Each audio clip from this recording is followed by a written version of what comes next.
the more I understood us, the better my work became. I mean, I'm talking like hockey stick difference. Like it went from like I'm kind of good to like really, really good. And like, wow. And it's only because of my proximity to humanity, to people. And what I realized, social being people, is that we are social animals by nature. Everything we do is given to be connected, to be together. We crash into each other, right? And our ability to evolve as a species is because of our ability to socialize and collaborate. And I just realized that this is the most important aspect of everything that I do.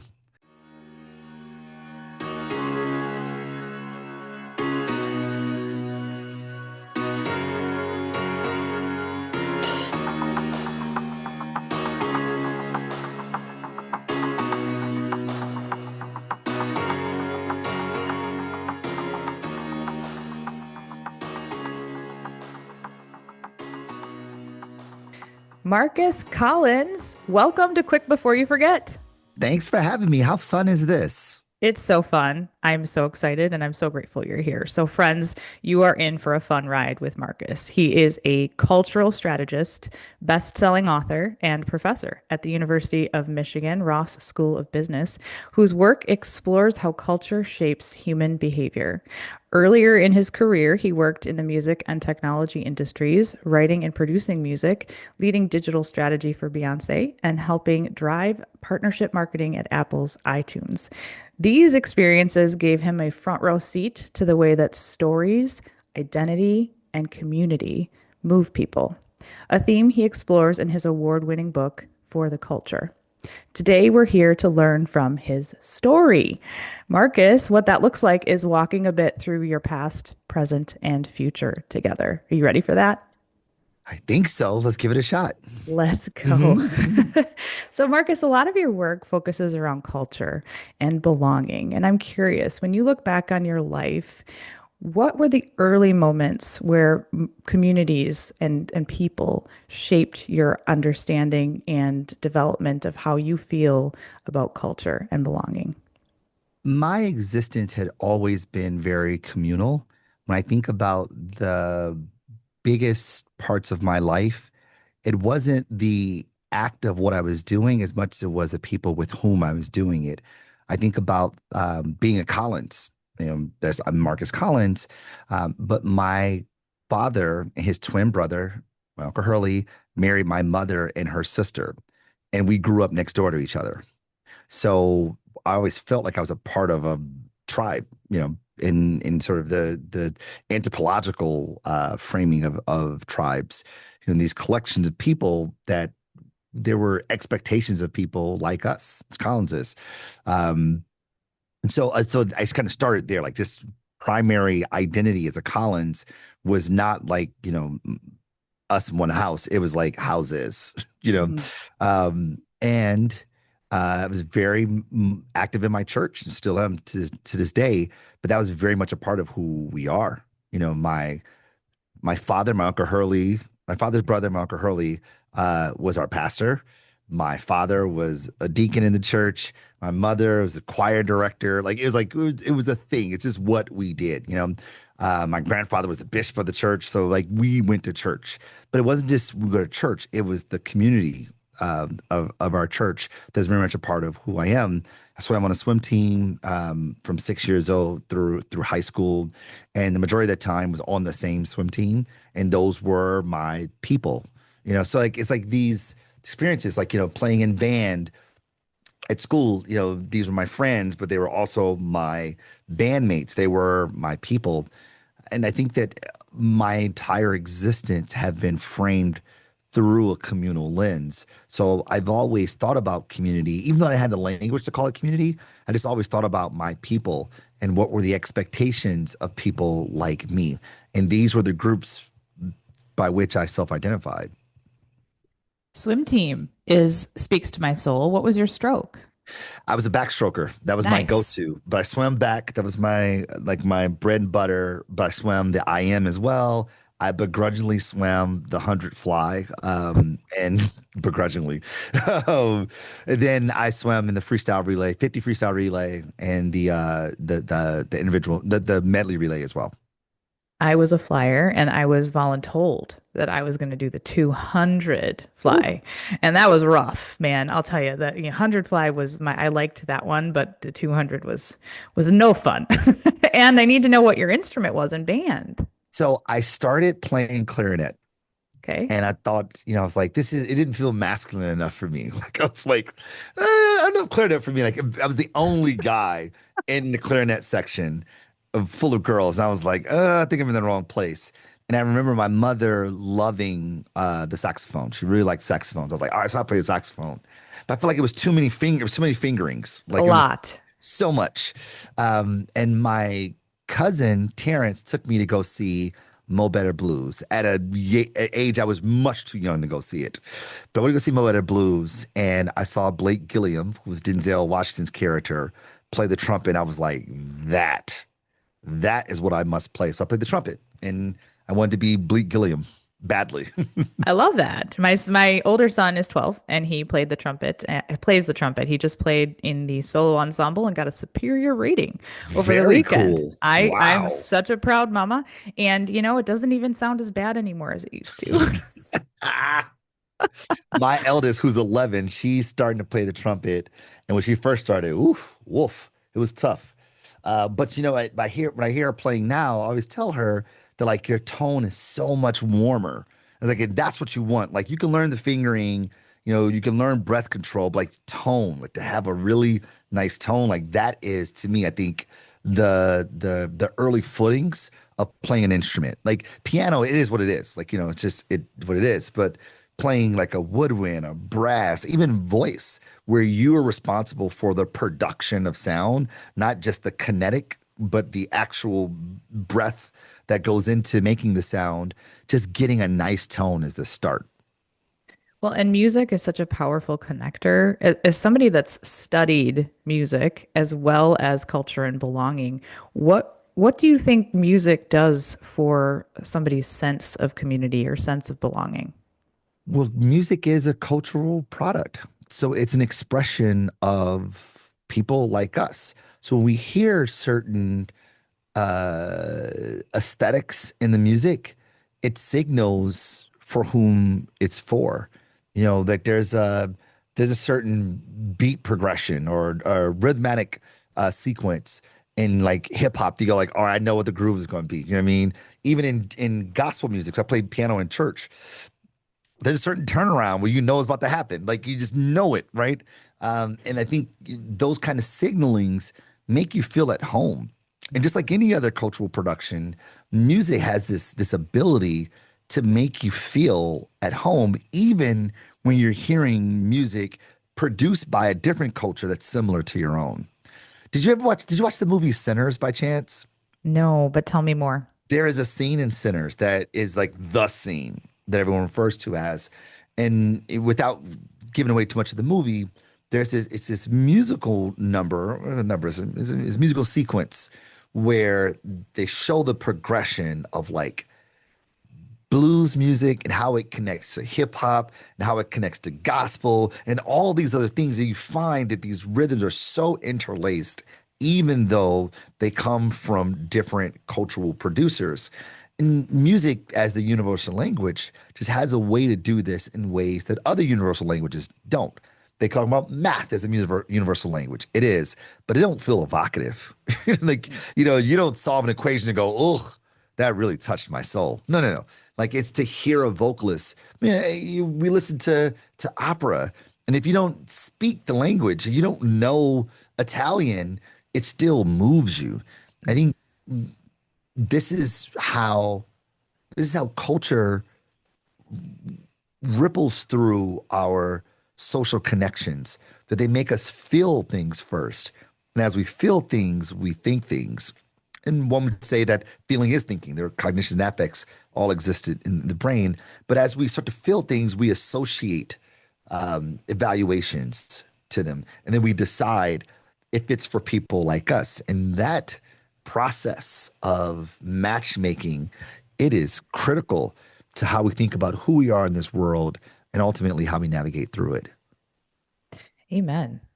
I need to know, do you have music like that that comes to mind for you that really makes you feel grounded? Like, do you have a song that you turn to in a moment, like I call it like a song of survival, where you turn to it Mm. and it kind of brings you back to home, back to center?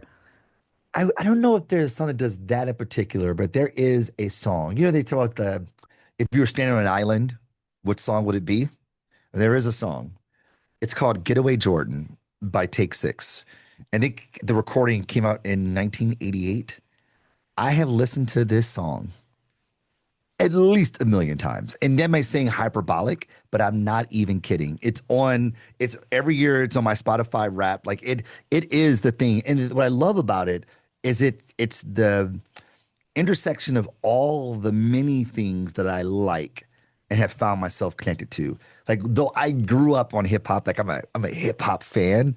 Like I'm an R&B guy at heart. Like I'm an R&B guy at heart. So here's this gospel record, Getaway Jordan, that has been arranged with like a doo-wop, uh, um, jazz sensibilities with an R&B texture on top of it, which really is kind of like I'm a church kid, you know, I'm a choir boy, quite literally, but also I love R&B, and I grew up playing jazz as a trumpet player. Like this is like the convergence of the world, and these guys just happen to be the epitome of vocal music. Like they are the absolute best. They're your favorite singer's favorite singer. Take Six, they're the best.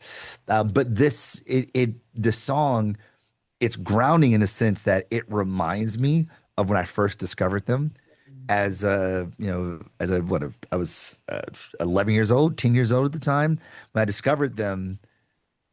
And I remember like the curiosity, just being like, oh my gosh, I have never heard anything like this before in my life. And I just listened to it over and over and over and over and over again. And now you fast forward 30 some odd years later, I still listen to it like that and hear new things. Like that's that kind of thing reminds me of who I was, but also signals who I could be the more I lean into things and find the novel in the familiar. I love that so much. And it reminds me a little bit, I hear the passion in your voice talking about music, and it takes me to, your LinkedIn profile has a lot of really cool things that could distract people from this one thing at the kind of like the bottom. It's a little buried, but it talks about your love of music. And I want to know how you went from, the choir boy and the trumpet player to working with Beyonce, and what that whole experience taught you. Take your time with the story, but what did that experience teach you about community and music that you haven't already said? That's a really good framing. So if you asked me when I was a kid what I wanted to be Michael Jackson. Like that. That's what I wanted to be. I wanted to be Michael. I practiced in the mirror, the whole nine. Um, Practiced in the mirror. oh yeah. Oh yeah. I practiced my shuffle. I What were practiced you practiced? the Like whole thing. what songs were you It was really practicing? the video "Don't Stop Till You Get Enough." It's like I was just trying to get that whole thing. Uh, and that was the case. Like I wanted to be Michael, loved Michael, still love Michael, loved Michael.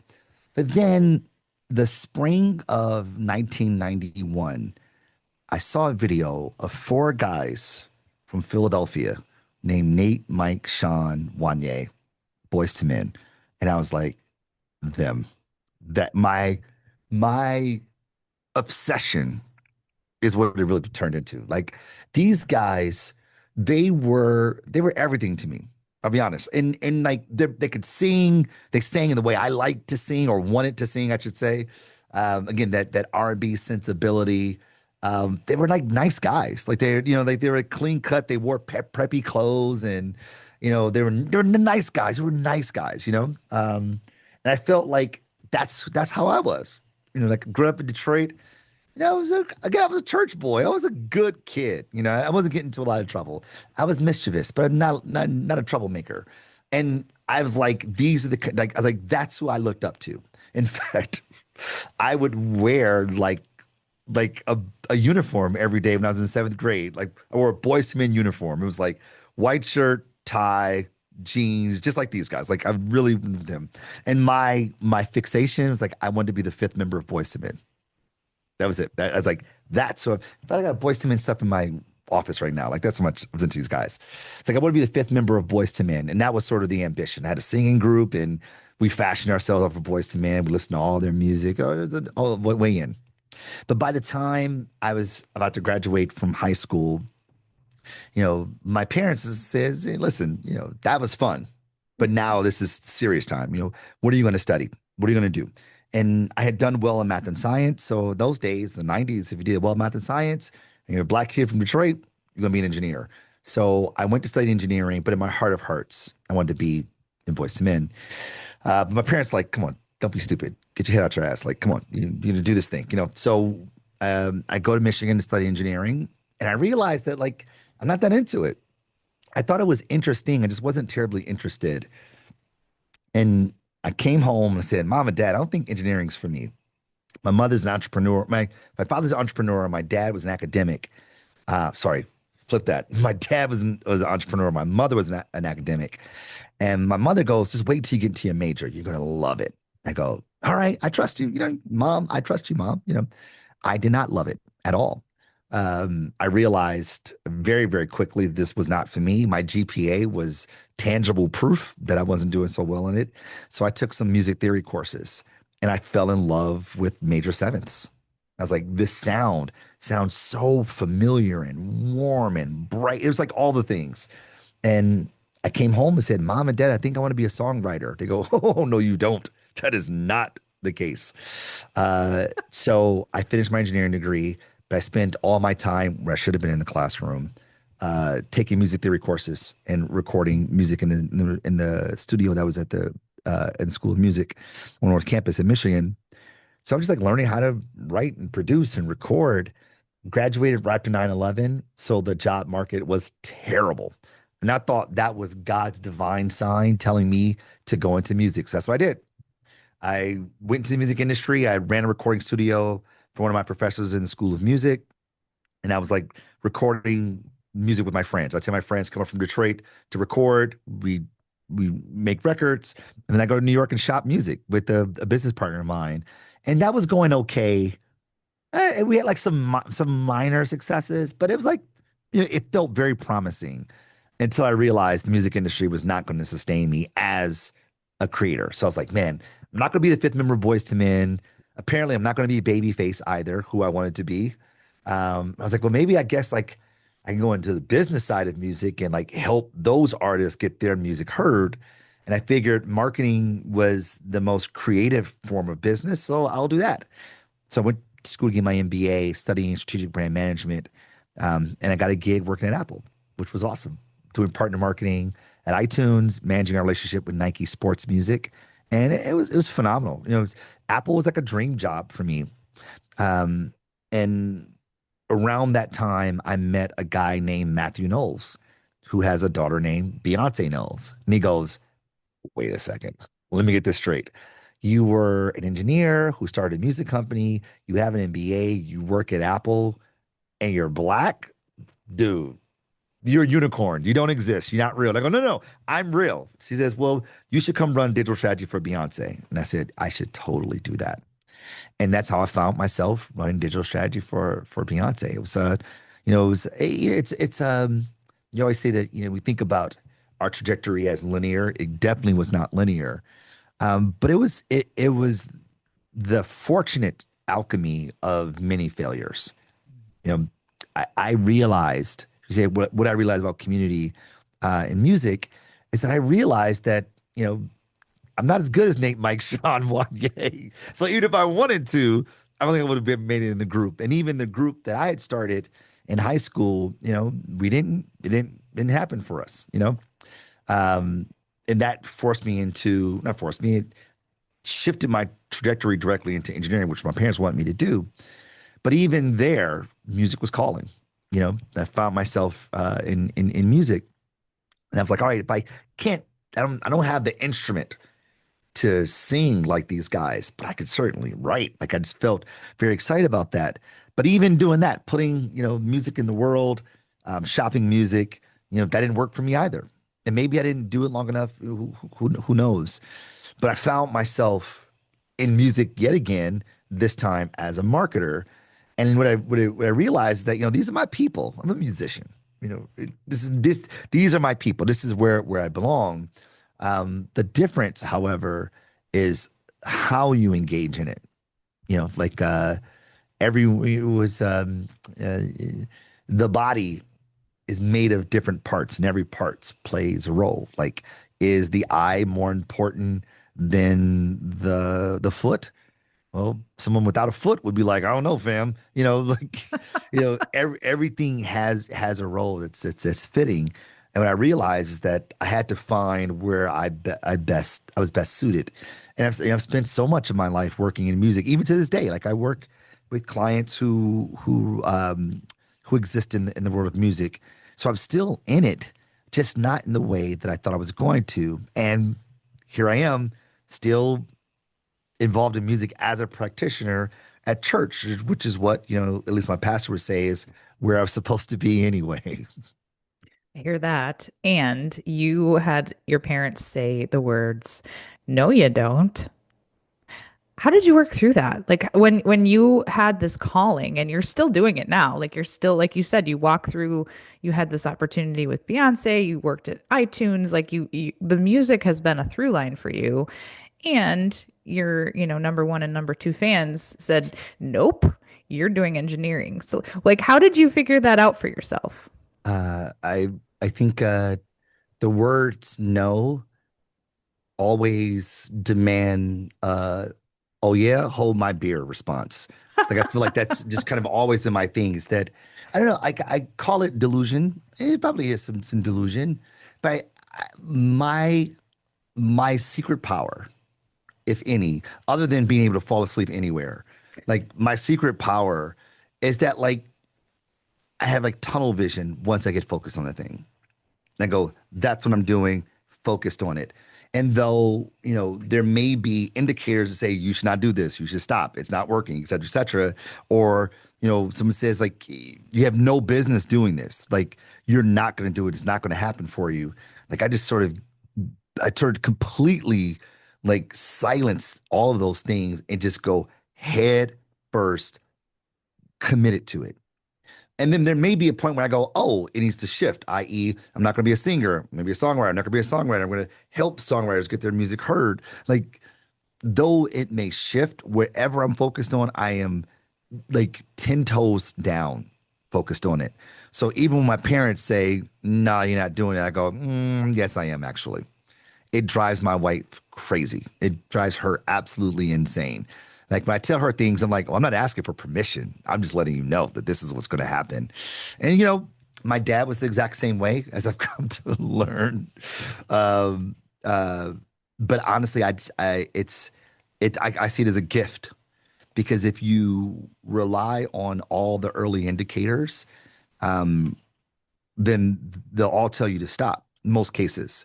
And I know my parents were just trying to protect me, and to some degree, I'm glad they did that. Like, um, but for me, their no was just that I was going to try it a different way. I'm hearing you say that you get laser focused and like, hold my beer. I got this. Don't you tell me what I can't do. I'll figure it out. For the person that doesn't know how to get focused, what would Mhm. your advice be to like get to work through something like that? And because that's actually that's really good advice to just, Yeah. put that negativity aside and say, no, I'm just going to focus. But what's the first step? Like, how does somebody take that first step toward doing that? I think you got to get curious first. You got to identify the thing that's like, I am fascinated by this. Like, I just wonder how this works, or I wonder what are the underlying mechanisms that make this thing go. Like, that kind of thing becomes the hook. People say don't follow your passions. Mm. And I think that's because they don't know what passion is. We use the word passion as a shortcut for interests we love. Like, someone says, don't follow your passion, Marcus, because you're interested in music. Don't follow that.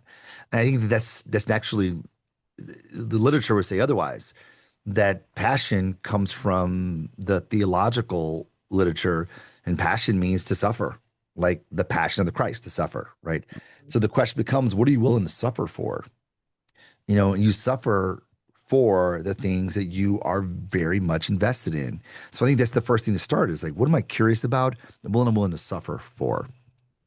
My cousin Terrence once asked me when I was pursuing the songwriting part of my career, and he asked me, he said, "Are you willing to be a starving artist for the rest of your life?"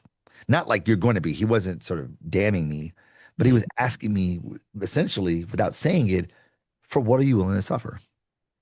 Are you willing to be a starving artist? And the truth of the matter, very truthfully, said I wasn't. Mm. And by that I mean there was something I wanted more out of life that I knew that being a starving artist wouldn't afford me. Like I wanted a family. Like I really wanted a family. I wanted a wife. And I just didn't think that anybody would marry me in the condition I was in. I was a mess. I was a mess. But I didn't think that that would have been possible in or at least the manifestation that I wanted it to be was possible uh, with the trajectory I was on. So I was like, so I was like, well, let me do the business side of music instead. What are you willing to suffer for? When I started like teaching on the side while I was practicing on the marketing side of the world, like I was willing to suffer for that. Like I wasn't getting paid anything, hardly. In fact, I was actually losing money doing it, spending money doing it, but I was willing to suffer for it because I was really curious about it. I think the same thing goes with your listeners. You got to ask yourself, what am I curious about? Like, what are the thing that like really fascinates me? And you go, all right, so what don't I know? Mm. And am I willing to suffer to get to know it, to close the delta between what I know and what I don't know? How long have you been married? We are on, what is it, 2012? We are on year 14, Beautiful. And September. Yeah. you said you were a mess. And Yeah. yet you felt you managed to hook a nice lady and fall in love and stay in love for 14 years. That's winning, sir. Yeah. You know what? We met business school. That's what I'm saying. But you're right. I mean, you're right. Like, but that was a really pivotal point of inflection for me. Um, like I was kind of cutting bait on a thing that my identity was tied to. Like if you ask someone 20 years ago about me who knew me, say, "Oh, Marcus is a music guy. He's a music guy. He's a music guy. That's what he does. Music guy." But going to business school, even though I was pursuing a career in music, I was redefining myself as a marketing guy who worked in music, if you will. That's a big thing to cut bait on.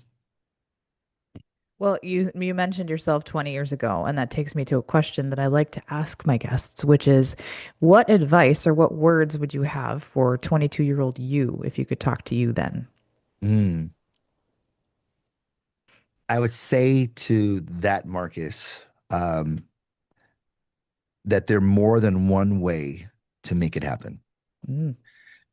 I think like I said, I was myopic in my view. Again, it's everything is a trade-off. Just positive consequences and negative consequences. The positive consequences that I was very, very focused. The negative consequence that I couldn't see beyond the aperture of my own ambitions.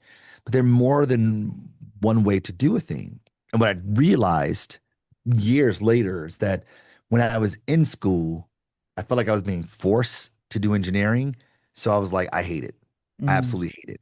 As opposed to looking at engineering saying, all right, what am I gleaning from this? Because when I but fast forward to who I am now, I think the way I think because of engineering. I mean, I approach every single problem almost the exact same ways. What are the underlying physics to this thing? What's actually happening? What's going on? What's lying beneath the surface that leads to this thing that we're observing? Like, what are the antecedents that lead to a particular outcome?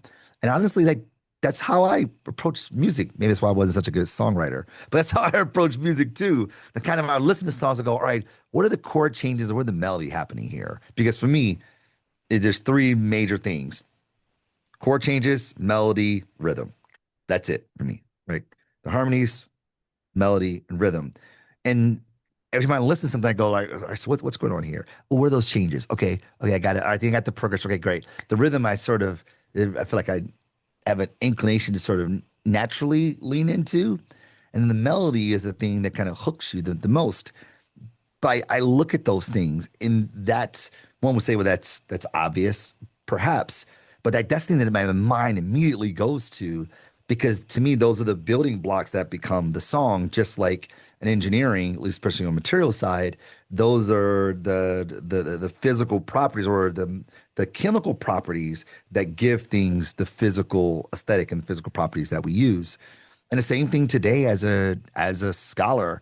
I was looking at what's going on here, what's happening here underneath, and leverage the literature and the theory to help explain the phenomenon that's happening to the naked eye.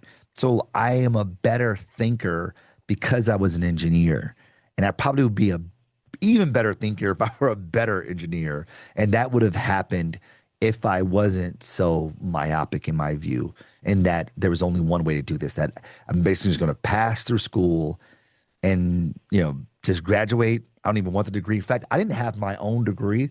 My degree sat in my parents' in their office in their house for 15 years. I was like, it was like, it wasn't for me. It was for y'all. But this degree is not for me. It's for y'all. And like that, a bit of stubbornness, I'll be honest. The stubborn side of me made me blind to the many permutations of possibilities that probably would have led to greater outcomes, or at the very least, less pain. You're definitely very self-aware about all of it, which is more than some are. And that's a great thing. But also you said something that spoke to my soul when you said that there's more than one way to make it happen. Because what I heard in that beyond what you said was people, and how different people have different perspectives and different things to offer on your journey. And I'm wondering how you have integrated what you've learned about community and people into your work on culture. Oh, wow. I didn't know anything about people for a very long time, other than what I knew anecdotally.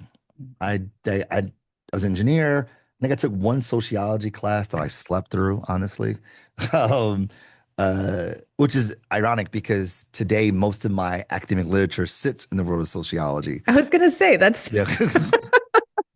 I mean, psychology and sociology and social work and like all those things kind of are related. And I mark didn't do and if I myself would say any favors. directly to marketing. Yeah, exactly. I didn't do myself any favors. I'm always going to, in my youth, I was always going to do it the hard way, unfortunately. Again, back to this idea, there's more than one ways to do things. But I didn't know very much about people. And I was well into my marketing career that began to change. I had dinner with my then fiance, now wife, and her friend from New York, post college.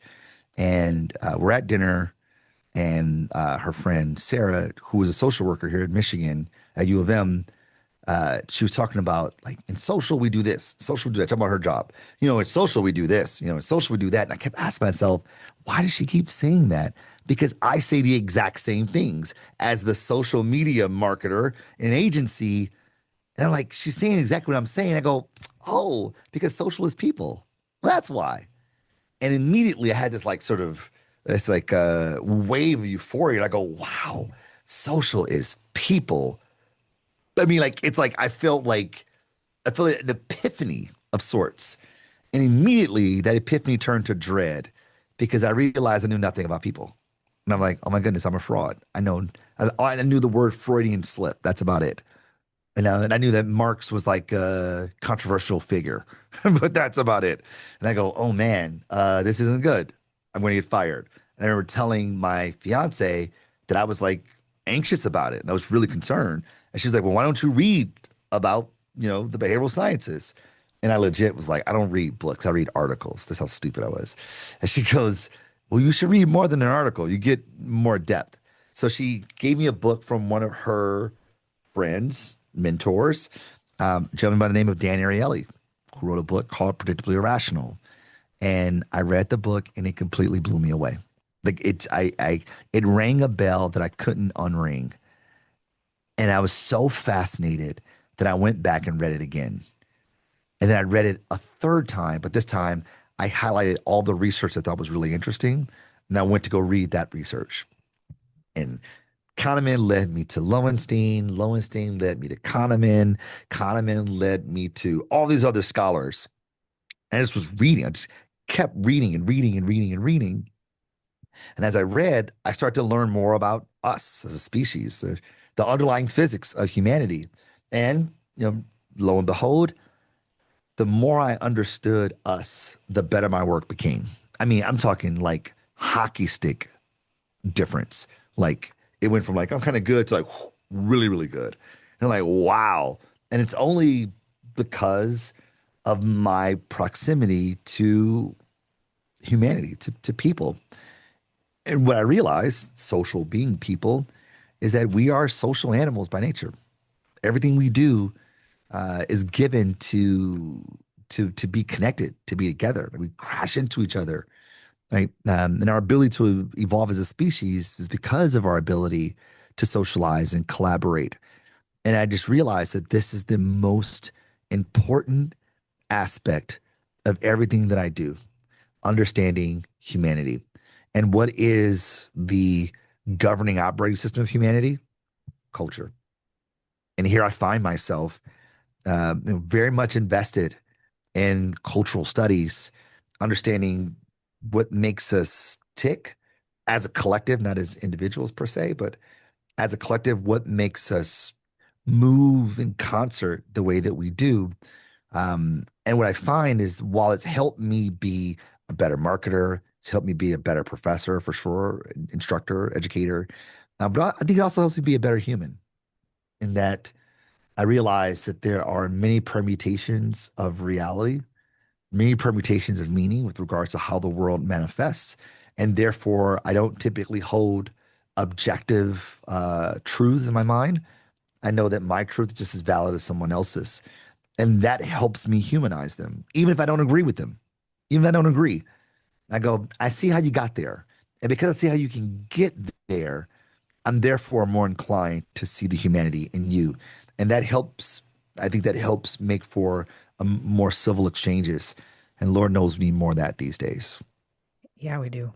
We need more just human everything.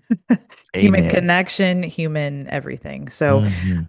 that makes me wonder, what do people get wrong about culture and if it's separate belonging, but if it's Mm. the same, roll with that.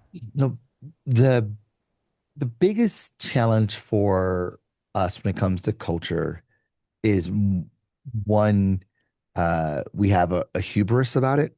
We think that we know it because we experience it, you know.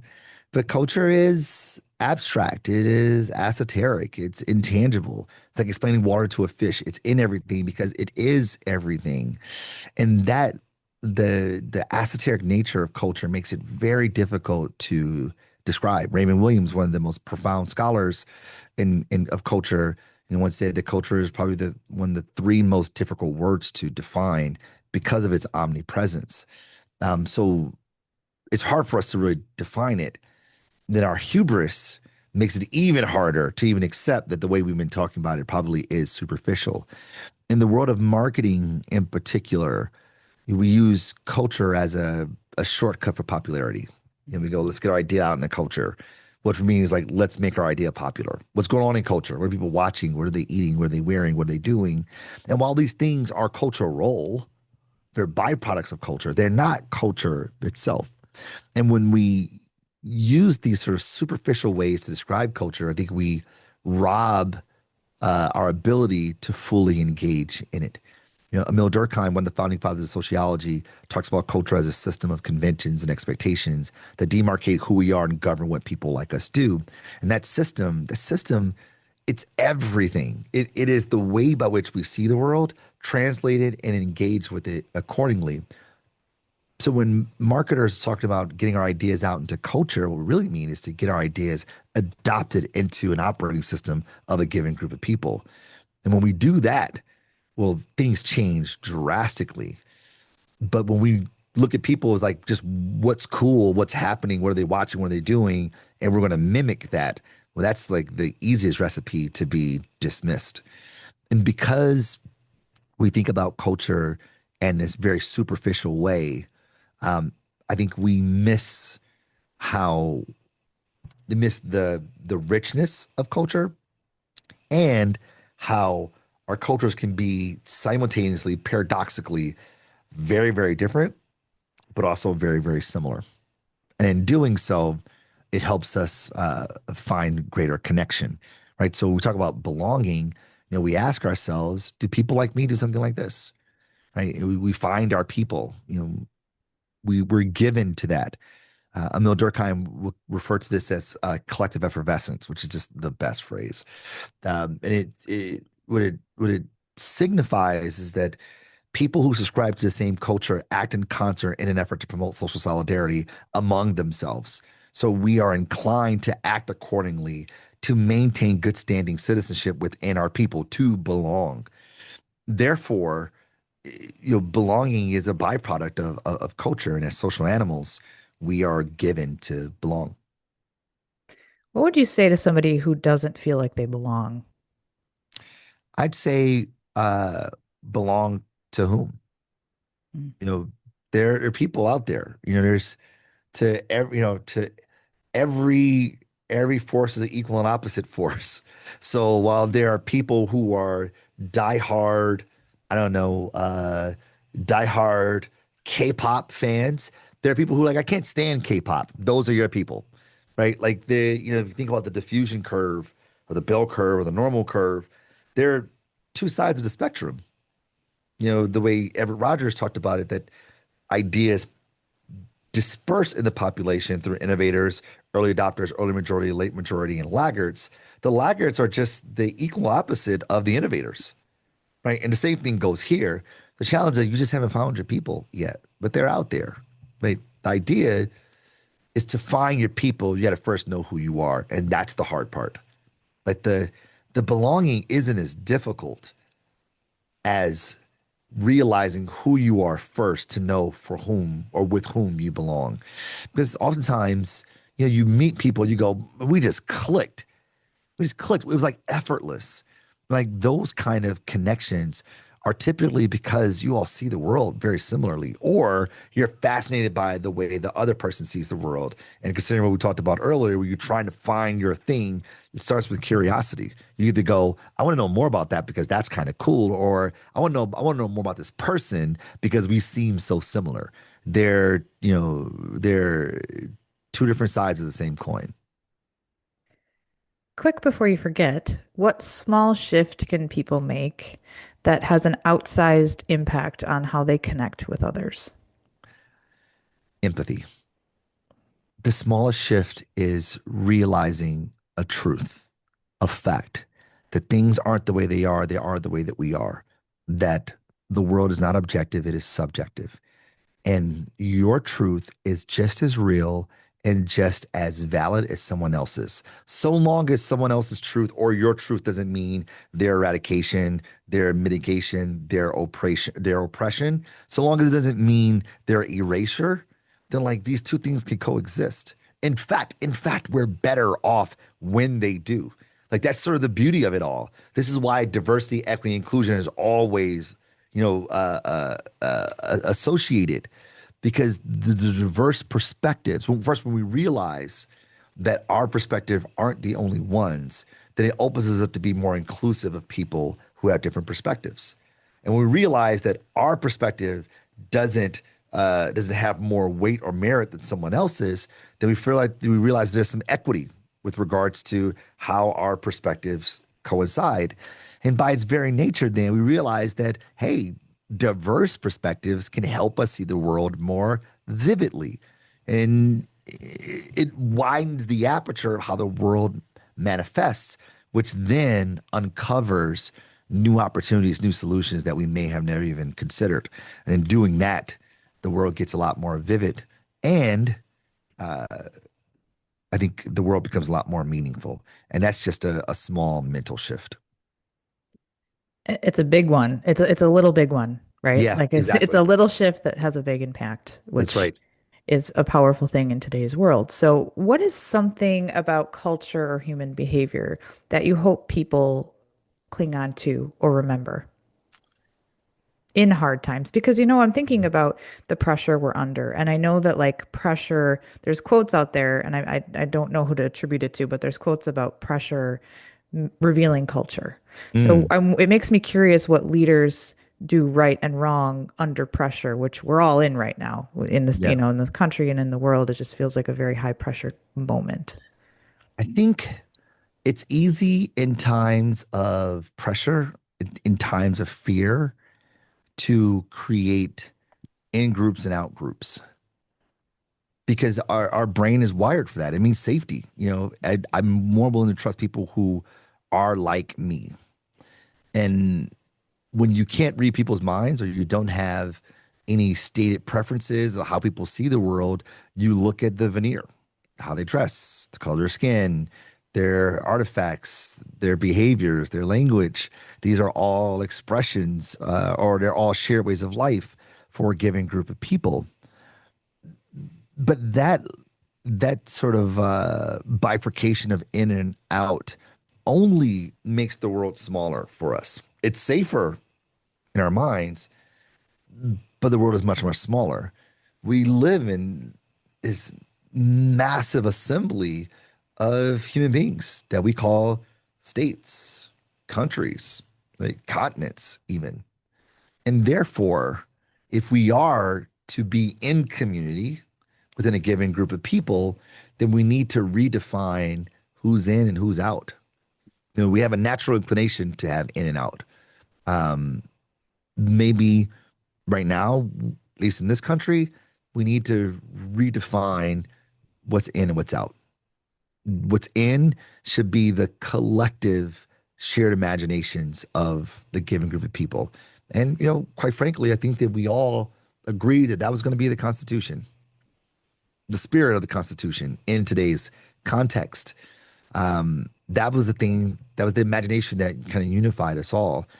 But we have, like, just like any religion, we've created denominationisms, and these denominations have said, "This is us, that's them, and we are different."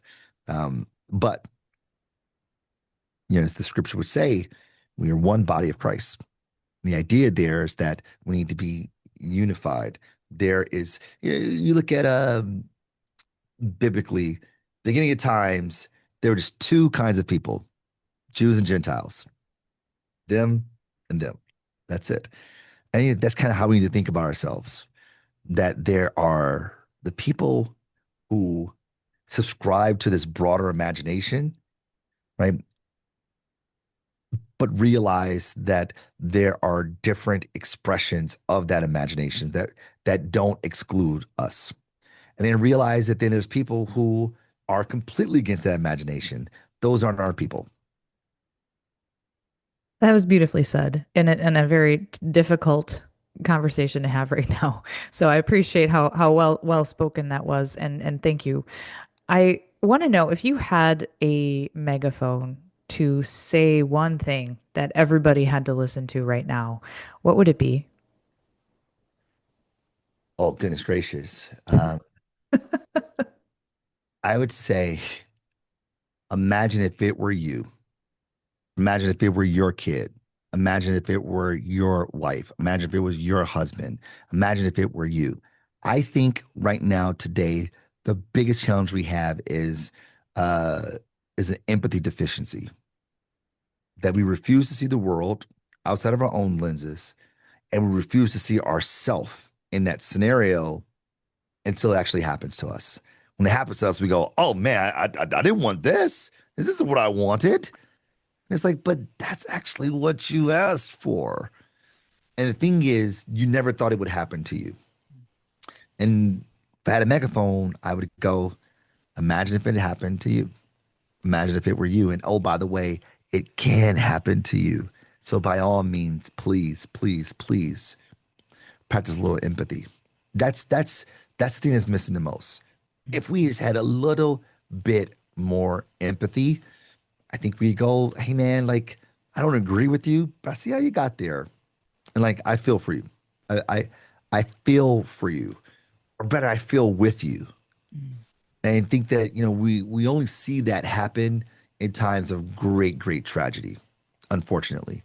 There are moments in the country where, we were faced with some really, really hard challenges, and we found solidarity because we started to see each other's humanity because we saw what these ramifications meant for us. And I think that we don't have to wait till that happens. That we should be able to see it in other people. I agree 100%.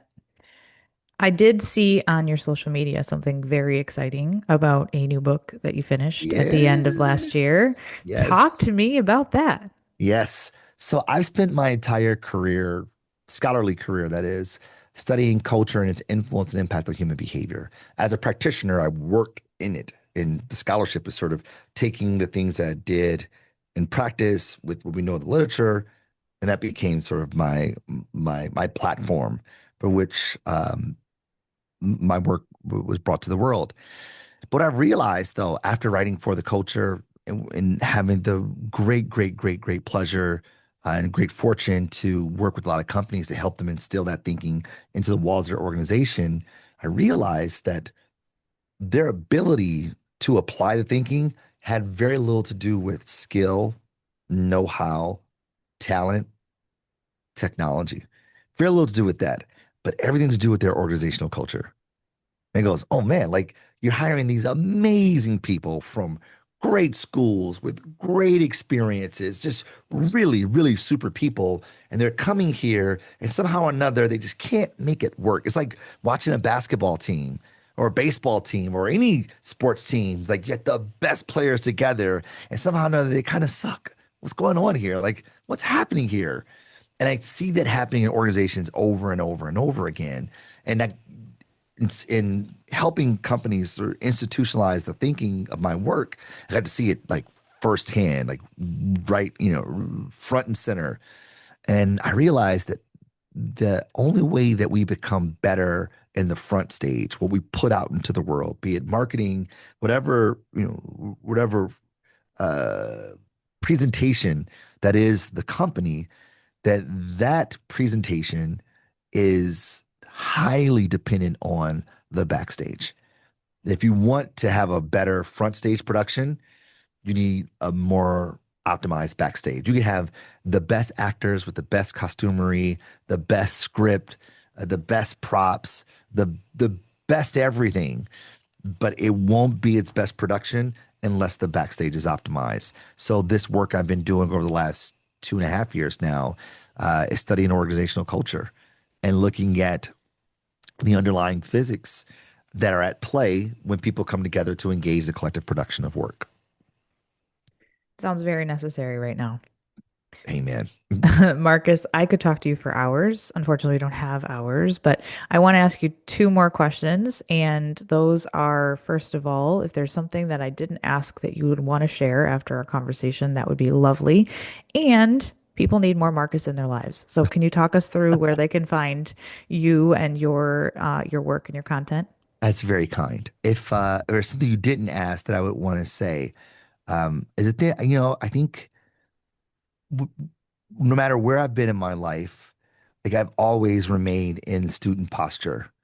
Just always like there's so much more to learn. I think that's why I did well as a doctoral student because I came in humble. Like I was like, I don't know anything. Teach me the ways. And as I learned more, I realized like a good doctoral student should is that you don't know anything. And so I didn't have to be knocked off a pedestal. I came in with that humility and I still have that humility today. And I think that like if I were to give anyone advice, it would be that it's like, stay humble, but also stay hungry. Good night. Like have an insatiable curiosity, insatiable hunger for the thing that you're going after in an effort to be the best at it, but realizing that you're always just buffering. You never sort of arrive. And that's the beauty of it all. As far as where you can find me, I'm across the web. You search Dr. Marcus Collins, hopefully good stuff will pop up. But you can find me online at Mark to the C, MarcTothec, or on Substack, substack.com, Mark to the C, Insta, LinkedIn. And I also have a column that I write every week on Fast Company, and my own podcast. We're a few episodes behind you. My own podcast, From the Culture, where we're exploring the inner workings of organizational culture and what it means for leaders writ large. Thank you for all of that. Thank you for pouring into us today with your genius and your heart and your soul. I really appreciate it. Really appreciate you. And we will see you next time again on Quick Before You Forget. Thank you. Thank you. Thank you for being here with me today on Quick Before You Forget. Please like, share, and subscribe, as that helps the show so much, and I really appreciate it. And I'll see you next time on Quick Before You Forget.